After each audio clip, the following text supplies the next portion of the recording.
As we had already mentioned in the second aliyah of Parashat Shoftim, the Torah tells us that a Jewish king, a melech, is required to write for himself a Sefer Torah. The lashon of the pasuk is "V'kasav lo es mishnei Torah zos," and Rashi explains from Chazal that a melech is actually required to have two Sefer Torah. One he places away for safekeeping together with his other treasures, and one he carries with him everywhere he goes. So of course the question is, why does he need two? Would it not be sufficient to either carry one with him or put one away for safekeeping? So a beautiful answer that I once heard is that a melech is required to have a Sefer Torah with him at all times to make sure that he remains faithful constantly to the Torah. Of course, he's going to have many, many dealings. He's going to be involved in so many matters, big and small, matters of state, issues involving the entire tzibur, literally the entire Jewish nation. And so therefore, it's understandable, it can get to his head from time to time. The Torah has to constantly be with him, as the Torah says, so that what? Levilti rum levavo, so that he not allow himself to get sort of caught up with himself and forget that ultimately he is serving the Rabbonu Shalom. At the same time, it is possible that over the course of time, as this Sefer Torah is carried with him from place to place, the letters may fade. It may become worn. After all, he's carrying it with him everywhere he goes.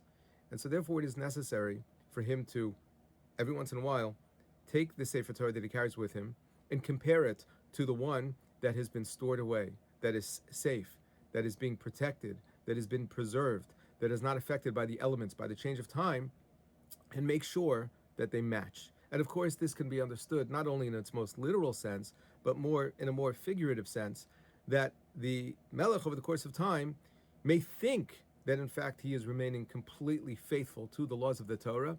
But as we know, the more we experience in life, when we are influenced by many things, particularly from the outside, so they can erode, they can cause a slow but steady decay of the laws, the principles, the values, the teachings of Torah.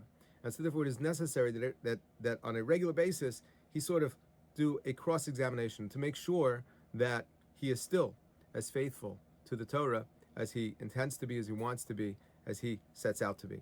I just think that for the many, many people who devote themselves to the study of Shnayim Mikra, and of course that includes this very, very faithful group right here, that is part of the incredible initiative of spreading and facilitating and strengthening b'mechazik those who are Shnayim Mikra.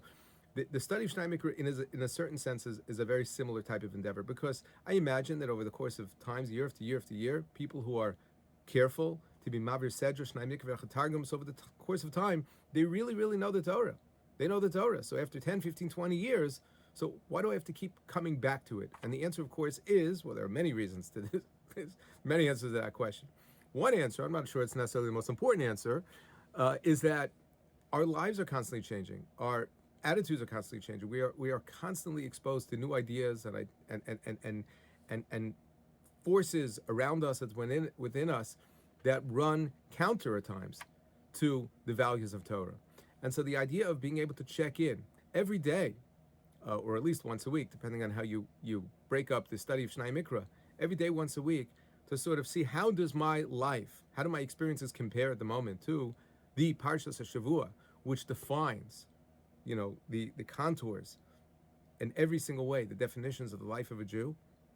So this is a great way to sort of make sure that we have not veered too far from the path upon which we started. This is a great way to make sure that we are still as faithful, as committed, as devoted, as connected to Torah as we believe and as we imagine that we are.